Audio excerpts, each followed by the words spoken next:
What the record cannot tell us is whether she watched him eat. What it can tell us is this. In December of 1839, at the ironworks estate known as Le Glandier in the Corrèze Valley of south-central France, a cake arrived from Paris in a wooden traveling box, packed against breakage, addressed in a flowing hand to a man who would be dead within the month. The man was Charles Lafarge, 31 years old, proprietor of a struggling iron foundry, recently married, and unwell in a way that the household servants had begun to discuss among themselves in the kitchen, in lowered voices, when they believed no one was listening. His wife, Marie, had sent the cake. She had ordered it specifically as a gift, something Parisian, something sweet, something to mark the season and perhaps to say that she was thinking of him while he was away in the capital, pressing his case for a railway contract that he was increasingly certain was close to approval. He ate some of it. He became sicker. Whether these two facts are connected is precisely the question that would, in the summer of 1840, bring the full weight of modern science into a French criminal courtroom for the first time in human history. The scientist's name was Mathieu Orfila.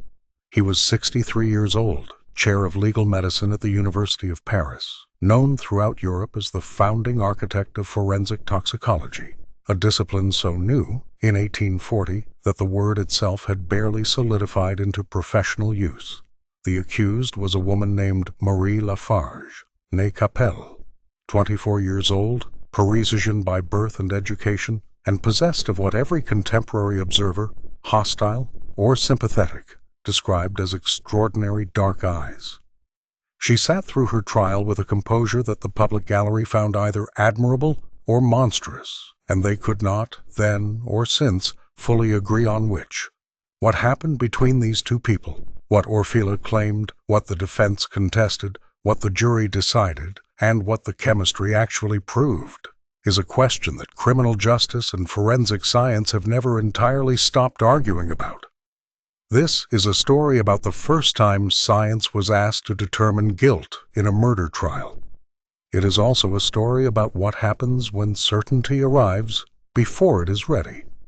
The marriage contract was signed in August 1839, and the signatures it required were obtained through a process that involved, at minimum, a great deal of optimism on both sides and something approaching misrepresentation on at least one.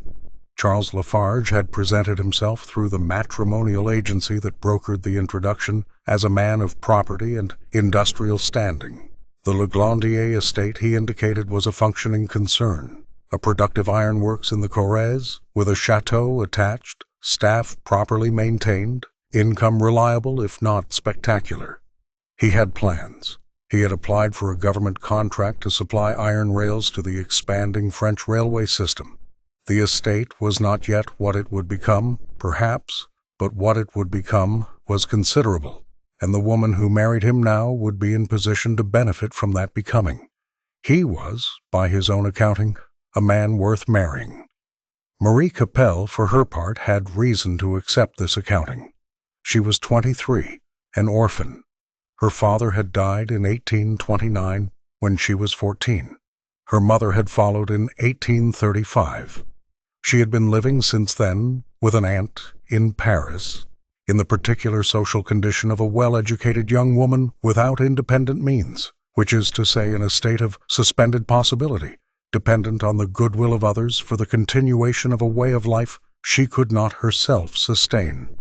Her education had been substantial. She read in French and some Italian, wrote in a fluid literary hand that she would deploy throughout her life in correspondence that ran to thousands of pages, had opinions about Lamartine and Scott, and played piano with enough proficiency to be invited to do so in company. She was, by every account that survives, a woman whose interior life was considerably richer than the external options available to it. The agency brought them together. They exchanged letters. They met, briefly, under the supervised conditions that propriety required. The contract was drawn. The signatures were affixed. What happened in the weeks that followed the signing contains, in miniature, almost every element that would later be disputed at trial. She arrived at Le Glandier in September 1839. The journey from Paris by coach was long. Several days, by the roads of the period, which deteriorated as the route descended into the Corrèze. The landscape changed character as the distances accumulated. The open country of the Île-de-France, giving way to the limestone plateau of the Limousin, the broad valleys tightening into gorges, the oak forest thickening at the road's edge until it pressed close on both sides, and the light came through in patches rather than steadily. The air carried, through the coach windows, the smell of damp stone and leaf mold. The autumn of that region was early and cold. Le Glandier itself sat at the end of a track so rutted that the carriage slowed to a walk for the final kilometer, jolting across exposed root and pooled clay. When it stopped and the door was opened, and Marie Lafarge stepped onto the ground of her new home for the first time, what she saw was not a chateau. What she saw was a half-ruined stone house, its walls patched and repatched, its courtyard unpaved, its windows small and irregular in their frames.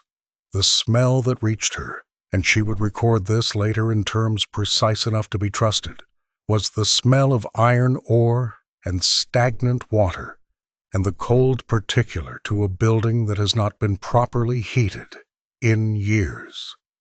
A cold that lives in the mortar, that exhales from the stone itself when the external temperature drops, and the walls conduct the chill inward. She had nowhere to go. She was a married woman, in law and in sacrament, and the ground beneath her feet was her husband's ground, which was now also, in all practical senses, hers. What she wrote in a letter to her aunt during that first week is preserved in the court record, quoted during the trial proceedings. "I have made a great mistake, and I alone must pay for it. The place is not what I was told. He is not what I was told. I do not say this to complain.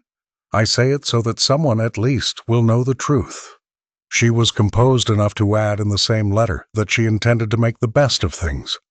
Whether this intention was genuine, or was the performance of resignation required by her social position, or was something in between, the record does not resolve it. She said it. She may have meant it.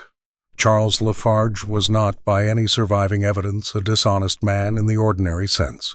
He was an aspirational one, which is different, though the difference can be difficult to locate from the outside. He had inherited a failing business and believed, with what appears to have been genuine conviction, that it was on the verge of succeeding. The ironworks at Le Glandier had potential. He was not wrong about this in an absolute sense, only in a temporal one. The railway contract for which he had applied was real. The need for iron rails was real. His belief that his foundry could supply that need was not irrational. He had simply, in presenting himself to the matrimonial agency and to Marie, described the future he intended rather than the present he possessed. This is a thing people do, and they do it with varying degrees of self-awareness. And Charles Lafarge's degree of self-awareness on this particular point is something the record does not permit us to measure precisely. What the record shows, with reasonable clarity, is that by October of 1839, Marie had understood the full dimensions of her situation, and that understanding had produced a state of misery that she did not attempt to conceal from the people she wrote to, while simultaneously managing to appear to those around her at Le Glandier as a competent and functional household presence. She was both things at once, privately desolate, externally capable. She brought some order to the household accounts, which had been chaotic. She made improvements to the kitchen arrangements. She planted something in the walled garden. The records mention it without specifying what. She read, in the evenings, by lamplight, in the room she and Charles shared, while the sound of water moving through the foundry channels carried through the walls, a low, continuous rushing, like something that could not stop. There was, during these weeks, a period in which the marriage might have settled into the functional coexistence that many arrangements of this kind eventually achieved. This is worth noting because the events that followed have made it easy to read the entire marriage as a trajectory toward a single outcome. Most trajectories, at their beginning, are not inevitable. Charles left for Paris in December of 1839 to press the railway contract application in person. He was gone for approximately 2 weeks. During that time, Marie sent him several letters, which survived and were produced at trial, and she also sent him the cake. The letters are interesting documents on their own terms. They are affectionate, more affectionate, several observers noted during the trial, than might reasonably be expected from a woman who had spent 2 months describing her marriage as a mistake in her private correspondence. Whether this shift reflects genuine feeling, a calculated performance, or the ordinary human complexity of feeling, two contradictory things simultaneously, cannot now be determined. The letters say, on their surface, that she missed him, that she wished him success with the contract, that she had sent the cake as a gesture of care, a piece of Paris arriving in his hands wherever he happened to be staying. Charles received the cake. He ate some of it. He experienced nausea, vomiting, a burning sensation in the throat. He attributed this, initially, to the journey and to the disrupted routines of travel, to what he called in his own letters a bilious complaint. He recovered sufficiently to finish his business in Paris and returned to Le Glandier in the first days of January 1840. And then he became ill again. The symptoms that returned were more severe than those he had experienced in Paris. Abdominal cramping of an intensity that the physician called to attend him would later describe in court as unusual in its violence. Persistent vomiting, a progressive weakness that left him unable to leave his bed within days of his return. His lips were, according to testimony, cracked and dry. He was thirsty in a way that drinking did not resolve. The smell in his room, as the illness progressed, was the smell of a body burning through itself from inside, something acrid and close that the servants who entered to attend him would remember and describe at trial with the specificity of physical memory rather than deliberate observation. The family physician, a Dr. Lespinasse, called from Brive, attended Charles through the middle weeks of January. His diagnosis was cholera, or in other statements, gastroenteritis. The diagnostic uncertainty was not unusual for the period. The distinction between different intestinal disorders was, in 1840, a matter of clinical impression rather than confirmed pathology, and the symptoms of severe arsenic poisoning and the symptoms of cholera overlap sufficiently that the confusion persisted in medicine for longer than it should have. During this period, Marie nursed him. This is documented by multiple witnesses and is not disputed by anyone in the record. She sat with him for hours at a time. She administered whatever medicines Dr. Lespinasse prescribed. She prepared Charles's food and drink herself. This detail, this particular fact of personal preparation, would become one of the hinges on which the prosecution's case turned, rather than leaving those tasks to the household servants. She was present, attentive, in constant proximity. One of the servants, a woman named Anna, later testified that she had observed Marie add a white powder to Charles's drink on at least one occasion. Another servant gave similar testimony. These accounts were central to the prosecution's argument, and they were also, this is a distinction the record requires acknowledgement, testimony given retrospectively, after Charles was dead, and suspicion had already formed and attached itself to Marie with considerable public force.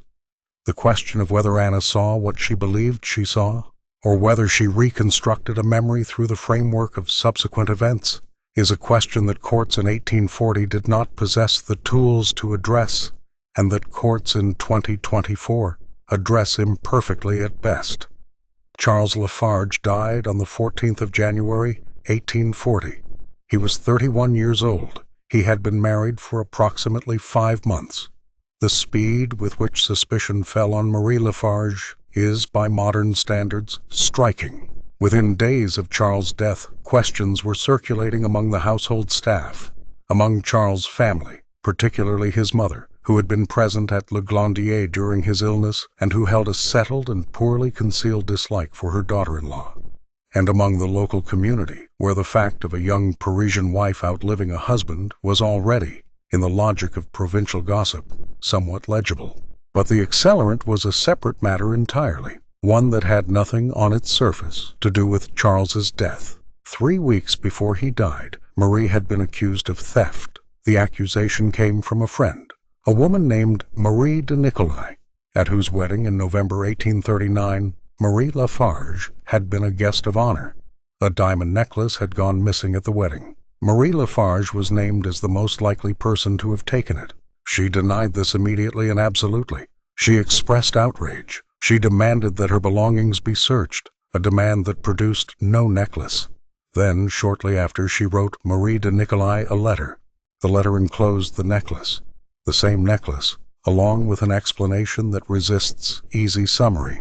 She had taken it, she wrote, but she had not meant to keep it, and she could not fully explain why she had taken it, and she was returning it now, and she was sorry. What she had taken, she had taken. She had denied taking it, and then she had sent it back. The defense at trial would spend considerable energy attempting to contextualize this sequence of events as a form of mental disturbance, an impulsive act followed by shame and correction, the behavior of a troubled person rather than a criminal one. The prosecution would spend equal energy presenting it as a character map. Here is a woman who takes things, denies taking them, and is eventually discovered. The jury was asked to decide whether this pattern was diagnostic of something important. It was not a theft trial. It became, in practice, something like one. The autopsy on Charles Lafarge was performed in late January 1840, and the stomach contents were sent for chemical analysis. French legal medicine had protocols for this. The investigation of suspected poisoning through chemical examination of body tissue was not, in 1840, an entirely new idea. What was new was the specific test applied. James Marsh, a Scottish chemist working at the Royal Military Academy in Woolwich, had published his detection method in 1836, just 4 years before the Lafarge case. The Marsh test operated as follows. The material to be tested, whether stomach contents, tissue, or prepared extract, was introduced into a glass apparatus in the presence of zinc and sulfuric acid, which together generated hydrogen gas. If arsenic was present in the sample, it would react with the hydrogen to form arsine, a gas that, when passed over a heated glass surface, decomposed back into elemental arsenic, depositing as a dark, shimmering, thin film on the glass. This deposit, the arsenic mirror, was characteristic enough to be visually identified by someone trained to recognize it. The test was, for its era, a genuine advance. It could detect arsenic in quantities too small to see by other means, and it produced a result that was, in theory, reproducible. In theory. The local chemists of Toul, 2 practitioners whose qualifications the defense would later subject to considerable scrutiny, applied the Marsh test to the samples recovered from Charles Lafarge's body. They worked with the equipment available to them, a glass apparatus sourced from the regional pharmacy, zinc of unspecified purity, reagents prepared under standard provincial conditions. They performed the test. They examined the heated surface. They found nothing. No arsenic mirror. No deposit. No arsenic. The defense received this result with something close to relief, and the prosecution received it with something close to crisis. Here was the test. Here was the methodology. Here was the body. And here was what the science had to say. Charles Lafarge had not been poisoned with arsenic. Dr. Lespinass's cholera diagnosis, imprecise as it was, seemed, in the wake of this finding, less imprecise than it had appeared before. The investigation appeared to be moving toward a conclusion that would not require a criminal trial. Marie, who had been detained pending inquiry, might reasonably have expected release. She was not released. The prosecution, unwilling to accept the local result, made a request to the court. They wanted a second examination. They wanted specifically the most qualified person in France to perform it. They sent for Orfila. Mathieu Orfila arrived in Toul in the summer of 1840. and the courthouse was not the same after he walked into it. He was a man of considerable physical presence, broad-shouldered, with a formal, deliberate bearing that colleagues described as neither warm nor cold, but simply authoritative, in the way of someone who has spent 30 years being the most qualified person in every room he has entered, and has long since stopped finding this remarkable. He was born in Mahon, Minorca, in 1787, had studied in Valencia, Rome, and Paris, and had built, across 3 decades, an entirely new scientific discipline. His 1813 treatise, Traité de Poison, had not merely contributed to the field of toxicology, it had created the field as a systematic science. Before Orfila, the detection of poison in human tissue was a practice of apothecaries and physicians, whose methods varied by institution, by tradition, by the individual practitioner's education and inclination. After him, it was becoming something else, a protocol, a set of replicable procedures, a science with standards. He traveled with his own equipment. This detail matters more than it might appear. The glass apparatus he used had been ground to tolerances that most provincial glassmakers could not achieve. The zinc he used was sourced specifically, tested specifically, chosen for the purity of its arsenic content, meaning specifically for its lack of arsenic, since contaminated zinc was one of the primary sources of false positives in the Marsh test, as then practiced. The reagents he brought had been prepared in his Paris laboratory under conditions of controlled cleanliness that the chemistry of the period increasingly recognized as necessary. He was not a more talented chemist than the men in Toul, necessarily. He was a more equipped one, and he was more aware of what could go wrong. He went to work in the space made available to him, a room near the courthouse that was cleared and prepared for the purpose. And the smell of that room as he worked was the smell of his discipline, metallic and organic simultaneously, like copper and old paper and the particular sharpness of sulfuric acid in glass, a smell that to him was simply the smell of precision. He performed the Marsh test on the remaining samples from Charles Lafarge's body. He found arsenic. The quantity he specified was not approximate. He gave a figure, a measurable documented amount, expressed in the units of French pharmaceutical weight, consistent with what he described, in his professional judgment, as deliberate administration rather than incidental environmental exposure. He wrote this result down in a formal report, signed it, and delivered it to the court. He then appeared as a witness over the course of several days of testimony, and what he said, and what he was asked, and how he answered, would become one of the most contested exchanges in the history of scientific evidence.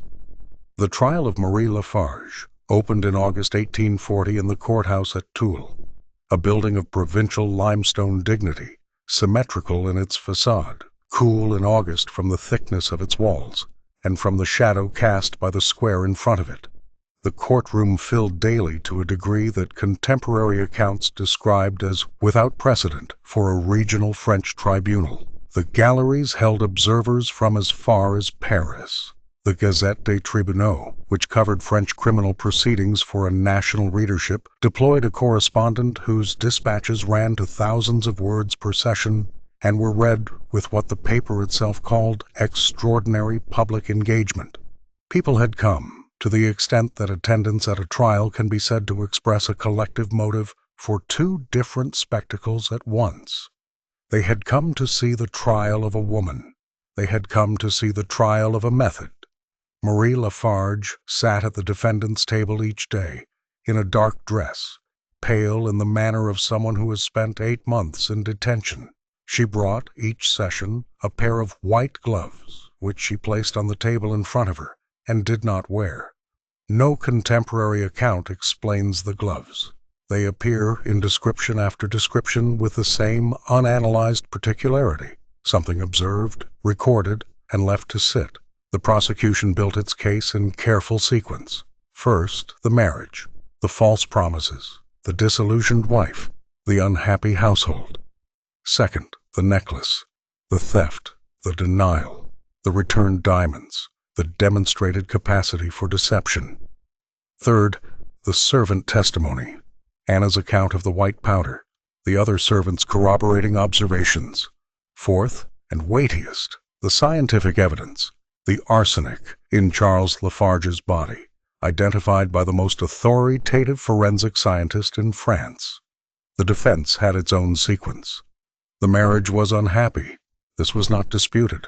But unhappiness does not constitute motive in the absence of other evidence.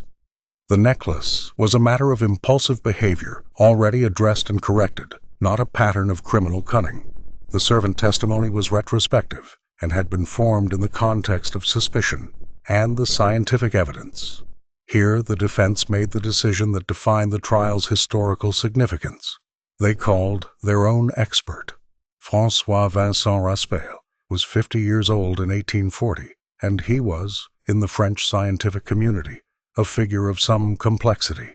He was a botanist and chemist of genuine accomplishment, a man who had contributed substantially to microscopy and cell theory, and he was also a political radical of the first order, a Republican whose conflicts with established institutions had landed him in prison on at least one occasion, and whose relationship with the Parisian scientific establishment was one of productive mutual hostility. He and Orfila were not personal enemies in any documented sense. They were, however, representatives of different orientations toward scientific authority. Orfila, the institutionally embedded, the title-holding, the academically credentialed; Raspail, the independent, the challenger, the man who had built his career partly on finding the flaws in the work of people like Orfila. His argument against Orfila's findings, delivered over 2 days of testimony, rested on 3 specific technical points, none of which were invented for the occasion. The first was the zinc contamination problem. The Marsh test required zinc to generate hydrogen gas, and the zinc available commercially in France in 1840 was not consistently pure.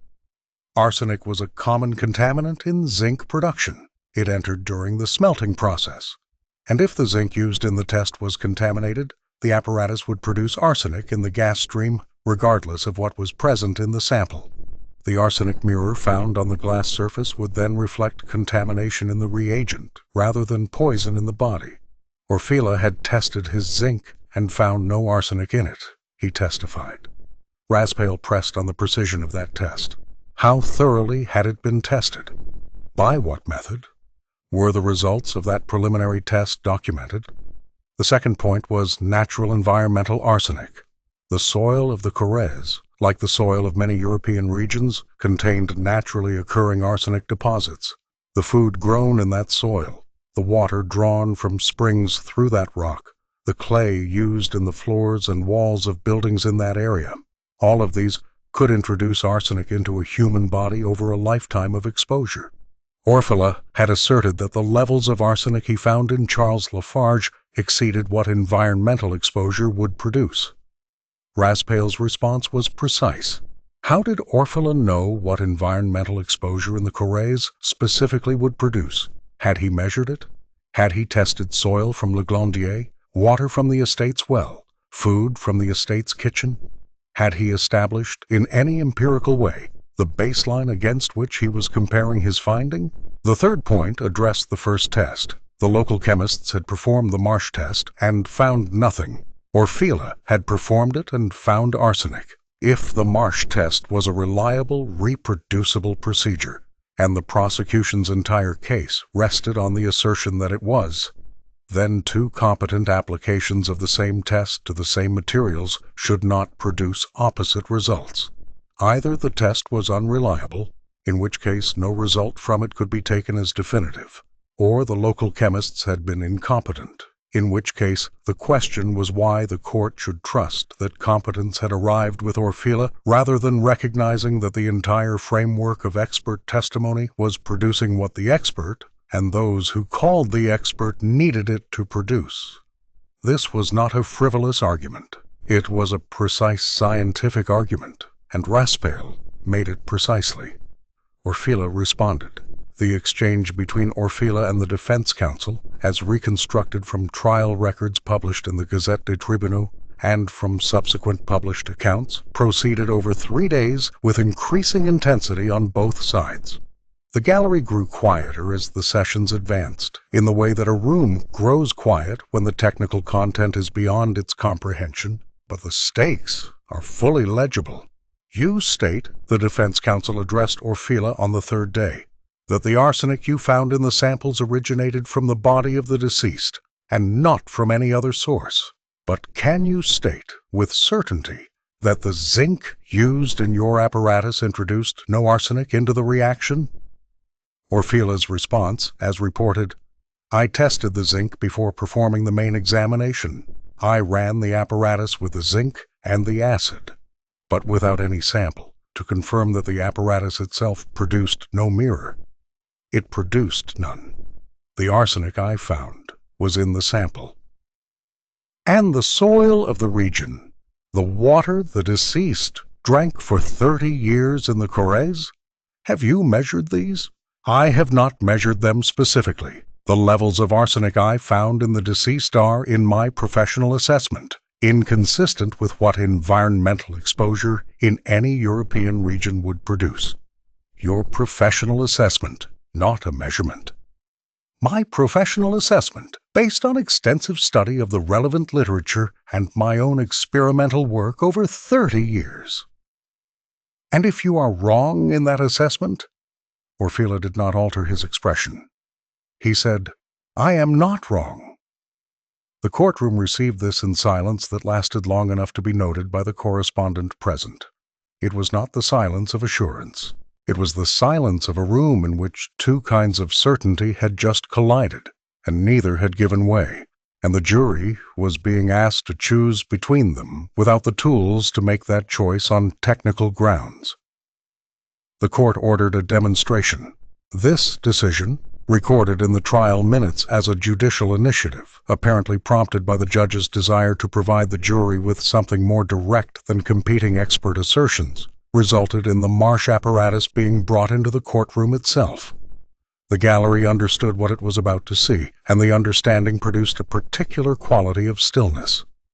Orfila prepared at the courtroom table a solution derived from the intestinal matter that had been preserved from Charles Lafarge's autopsy. He introduced it into the apparatus. He applied heat. The reaction proceeded. The sound of it, faint but audible in the silence of that room, was the sound of slow gas movement through glass, a thin, nearly inaudible sibilance. The gas moved through the heated tube. The arsenic mirror formed. It was a thin, dark deposit on the glass surface, a small thing, physically, a discoloration, a film. But it was there, and the entire room could see that it was there, and whatever Raspail had argued about zinc contamination and environmental baselines, whatever the local chemists had found or failed to find, the physical fact of that deposit was present in the room with all of them, visible to 12 jurors who had no chemical training and would not have been able to specify the mechanism by which it had formed, but who understood, in the simple logic of demonstration, that something had come from inside Charles Lafarge's body and deposited itself on that glass. Marie Lafarge watched the demonstration from the defendant's table. Observers noted her face did not change. Her hands were flat on the wood in front of her. She looked at the apparatus. She did not look away. What she thought is not recorded. What Orfila thought, having just watched his professional standing and his life's work either vindicated or dramatized, the distinction was blurring, is not recorded either. The jury deliberated. Their deliberation, by the contemporary account, was not lengthy. The verdict was guilty. She was sentenced to hard labor for life. The sentence, upon formal delivery, was commuted to imprisonment without the hard labor component, a distinction the court made on grounds not fully explained in surviving records. She was taken from the courthouse at Toul and transported eventually to the prison of Montpellier, in the Hérault, a distance of considerable miles from the Corrèze, from Le Glandier, from everything that had constituted her life. She was 24 years old. She would spend 12 years in that institution. She continued to write. The prison letters are, in some ways, the most remarkable documents she produced, more controlled than the correspondence of the investigation period, when grief and fear had produced a kind of verbal, torrential quality, and more considered than the courtroom statements delivered under direct pressure. What they contain is not what a prosecutor would have scripted for a guilty woman managing her public image. They contain extended passages of literary and philosophical reflection. They contain accounts of her reading, which was extensive. They contain arguments, technical, specific, persistent arguments about the forensic evidence used to convict her. She pointed to the disagreement between the local chemists and Orfila. She pointed to Raspale's testimony about zinc contamination and environmental arsenic. She pointed to the fact that two separate expert examinations of the same material had reached opposite conclusions, and that the court had resolved this discrepancy not by investigating it further, but by accepting the conclusion of the more famous man. This argument was not made in self-serving generality. It was made in specific detail, citing specific moments in the trial record, specific technical claims, specific unresolved questions. No court heard it. "I do not ask anyone to believe I am innocent," she wrote to a correspondent in 1846. "The year is established by the postmark, the content by the collection in which the letter survives. I ask only that someone look again at what was actually proven, not what Orfila said, what the evidence showed." The distinction she was drawing was the one Raspale had tried to draw in the courtroom, between what the test detected and what the detection meant, between the presence of arsenic and the certainty of murder. It was a distinction that the courtroom had been unable to hold in place under the weight of Orfila's authority. She was pardoned in September 1852. The pardon came on health grounds. Her lungs had failed in the way that was common among prisoners in the damp, poorly ventilated conditions of 19th-century French institutions, and the prison physicians had concluded that she would not survive another winter confined indoors. She was released to the care of friends at Ussat, in the Ariège, a spa town in the Pyrenean foothills, chosen for its reputation for curative air. She arrived at Ussat in September. She died there on the 26th of November, 1852. She was 36 years old. She had been free for approximately 2 months. Her memoirs, composed during the years of her imprisonment and covering her life from childhood through the trial, were published posthumously and were read widely enough to sustain a public debate about her guilt that continued for years after her death. The debate was not resolved. It has not been resolved since. The question is not whether Orfila lied. He did not lie. He performed the Marsh test under conditions that were, by the standards of 1840, careful and controlled. He tested his zinc. He ran a blank apparatus. He compared his results to his extensive knowledge of the literature. He reported what he found, and what he found was arsenic.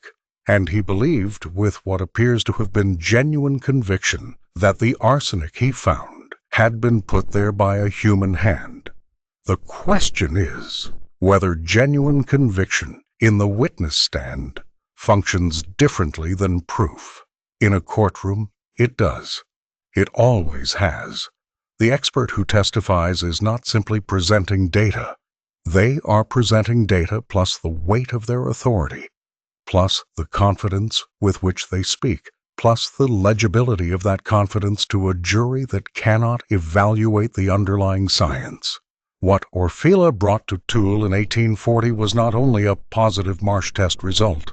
He brought 30 years of reputation, the chair of legal medicine at the most prestigious university in France, and a manner of testimony that communicated, through its very control and precision, that the question had been answered, and the answer was not in dispute.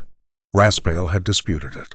The local chemists had produced a contradicting result. The defense had raised specific, valid methodological questions that Orfila had answered with his professional authority, rather than with additional empirical data. And the jury had decided, as juries must, not on the basis of a complete technical understanding of the chemistry, but on the basis of which expert seemed more credible, more thorough, more certain. The confident expert and the right expert are not always the same person.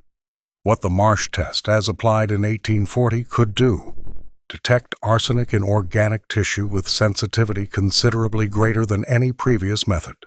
This was genuine. This was significant. This represented a real advance in the possibility of forensic investigation. What it could not do in 1840, and what Orfila did not say it could do but whose testimony implied. Distinguish between arsenious oxide, the form used in deliberate poisoning, and the arsenical compounds that occurred naturally in soil, water, and food. Establish, with specificity to any given location, what the baseline level of arsenic exposure was for a person who had lived in that place for 30 years. Determine the route by which the arsenic had entered the body, or the timeline of its introduction, or whether it had been administered in a single deliberate dose, or accumulated through the ordinary contacts of a life lived in the mineral-rich geology of the French Highlands. These limitations were not obscure or exotic. They were known to Raspail, who articulated them, to the scientific community more broadly, which would spend the next several decades working to address them. The gradual purification of reagent-grade zinc, specifically to remove arsenic contamination, became a subject of serious chemical attention in the years following the Lafarge trial, partly because of the questions Raspail had raised. The problem of environmental arsenic baseline, how to distinguish what was in the body because of where the person lived from what was in the body because someone had put it there, would remain unresolved for decades and would generate a body of research that ultimately required more sophisticated analytical chemistry than the Marsh test could provide. The Marsh test was real. The finding was probably real. What exceeded the evidence was the certainty with which the finding was interpreted. There is a broader shape to this case that the individual details, taken together, begin to describe. In 1840, the idea that a scientist could enter a courtroom and tell a jury with authority how a man had died was new enough that neither the legal system nor the scientific community had fully worked out how to handle it.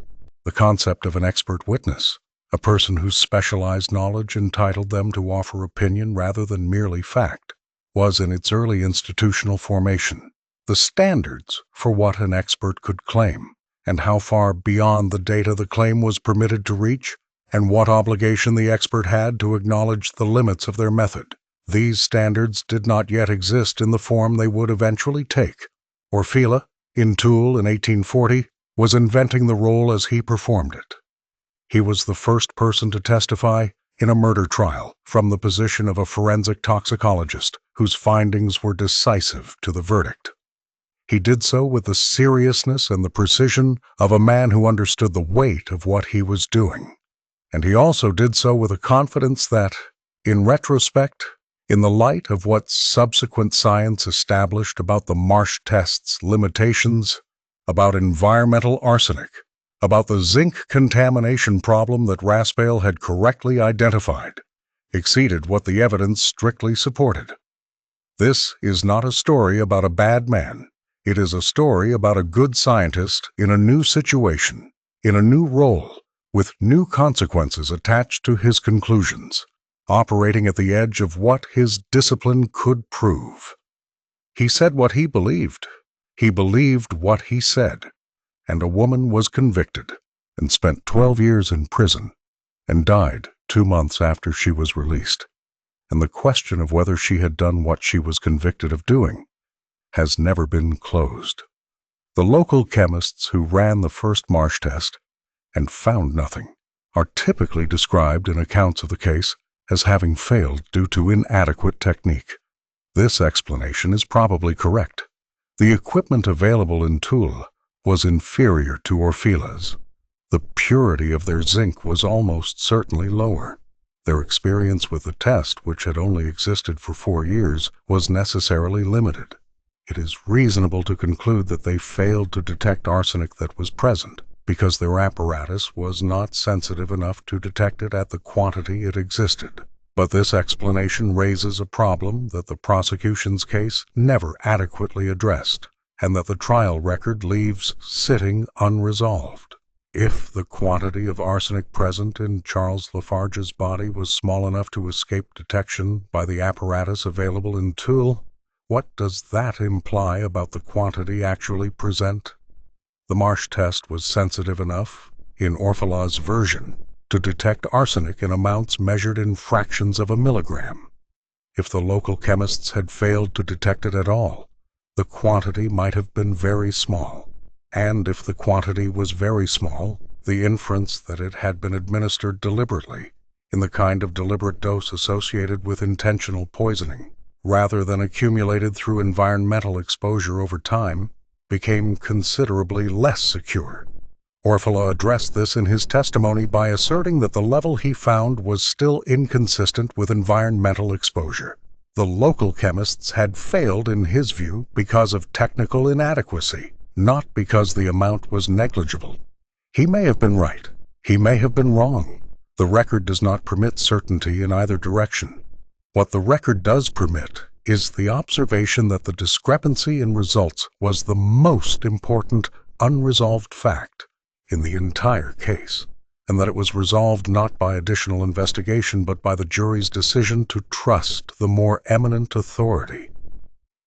Marie Lafarge, in her memoirs, described her experience of the trial in terms that are neither hysterical nor self-pitying, which, given the circumstances, is striking.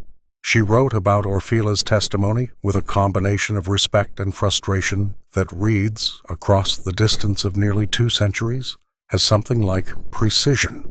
She understood what he had claimed. She understood what he had not claimed.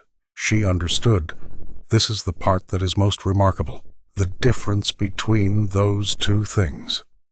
He said he found arsenic. She wrote in a passage that the memoir's editor included without particular emphasis. He did not say, and could not say, that the arsenic he found had been put there by me. Between those two statements is everything. Between those two statements is my life. The statement is too good not to be slightly suspicious. Memoirs written in retrospect have a tendency toward the aphoristic, but it is also technically accurate. The gap between arsenic is present, and this woman administered it, is precisely where Raspail had identified the weakness in Orfila's argument, and it is precisely where the jury had, effectively, allowed Orfila's authority to serve as bridge. Bridges built from authority are not always wrong. Sometimes the authority is right, and the bridge holds, and the conclusion it reaches is the correct one. The possibility that Marie Lafarge poisoned her husband is not, on the evidence available, eliminable. The servant testimony, the white powder, the pattern of Charles's illness, the timing of it in relation to the cake and to Marie's personal handling of his food and drink, these do not disappear when the forensic evidence is questioned. Evidence that is uncertain is not evidence that is false. What the case establishes, with reasonable confidence, is that the verdict was more certain than the evidence, that the jury was presented with a conclusion supported by the most credentialed possible authority, framed in the most authoritative possible terms, and that the tools available to the court in 1840, in law, in procedural practice, in the scientific understanding of the method's limitations, were not adequate to identify or correct for the gap between what the evidence showed and what the expert claimed the evidence meant. This is a gap that forensic science has been working to close ever since. In the century and a half following the Lafarge case, the Marsh test underwent substantial refinement.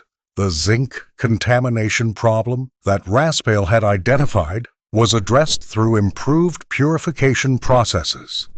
The environmental arsenic problem was addressed through better quantification methods, through the development of comparative baseline studies, and eventually through analytical techniques, spectrographic analysis, mass spectrometry, that the 1840 science could not have imagined. Forensic toxicology grew from the discipline Orfila had founded into something considerably more rigorous, more standardized, more precise about what it could claim and what it could not. The Lafarge case appears in the histories of this development as the origin point, the first deployment, The inaugural case, the moment when science and criminal justice formally met. It is cited with something like reverence in the literature of forensic science as the case that established that a court could accept scientific testimony as determinative, that a chemist's findings could constitute the central evidence in a murder conviction. Less often noted in those histories is what the case also established, that the first time this happened, the science was contested. The methodology was challenged on legitimate grounds. The expert's certainty exceeded what the evidence strictly supported, and the woman who was convicted maintained her innocence until the end of a life that ended 2 months after she was released from the prison to which that conviction had sent her. Both things are true. The precedent and the problem were established at the same moment by the same trial, in the same courtroom, in August of 1840 in Toul. The courthouse at Toul still stands. The limestone is the same limestone, the interior still cool from the thickness of the walls. Other trials have been held in it. Other verdicts have come down. The building has no particular memory of what happened in it in 1840, or if it does, it keeps that memory in the way that old buildings keep things, in the walls, in the stone, unavailable. Mathieu Orfila died in Paris in 1853, 1 year after Marie Lafarge. He was 66 years old, celebrated, honored, the subject of a formal academic eulogy that ran to many pages. His work had changed the course of criminal justice. He was remembered correctly as one of the most consequential figures in the history of forensic science. The question of what happened at Toul in 1840 was not in those eulogies the main subject. It was a case among his many cases. It was the first, but it was not the last, and what came after it was built on its foundation, regardless of whether the foundation had held the weight placed on it. Raspail lived until 1878, died at the age of 84, and was remembered primarily as a botanist and a political figure. The scientific argument he had made at Toul, footnoted and largely forgotten in the general record of his career. He was right about the zinc. He was right about the environmental baseline. He was right in specific technical terms about the limits of what the Marsh test could prove.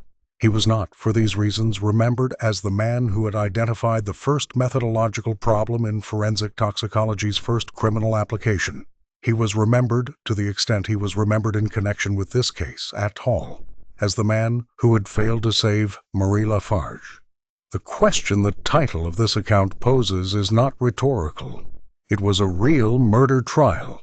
It was decided by science, and the science may have been wrong, not in its detection of arsenic, which was probably accurate, but in the certainty with which the detection was interpreted, in the inferences that were drawn from it, in the gap between what Orfila could prove and what he claimed to know. May have been. The qualifier matters. It is not possible from this distance to say that Marie Lafarge was innocent. It is not possible to say she was guilty in the way that the verdict implied, with the certainty that a conviction carries, with the finality that 12 years in prison imposes. The record supports a more uncomfortable conclusion that the evidence was real and the interpretation of the evidence was not fully supported by the evidence, and that these two things coexisted in the same courtroom on the same afternoon when the same jury delivered the same verdict, and that the legal system, which needed to decide, which could not suspend itself indefinitely in the face of uncertainty, decided on the basis of what the most credentialed person in the room had said, which is what legal systems do, and which is both defensible and insufficient. Science, in 1840, entered the courtroom and made a claim. The claim was accepted. The claim rested on a method that was genuine, a finding that was probably genuine, and a chain of reasoning that extended further than the evidence alone could carry it. The court accepted it anyway. The certainty was needed. The certainty was provided. The certainty may not have been there. This is what the first murder trial decided by science bequeathed to every murder trial decided by science since then. Not a lesson, not a warning, not a clean moral about the limits of human knowledge. something quieter and more durable than any of those things. A question, unresolved, embedded in the procedural foundation of every courtroom that has ever called an expert witness.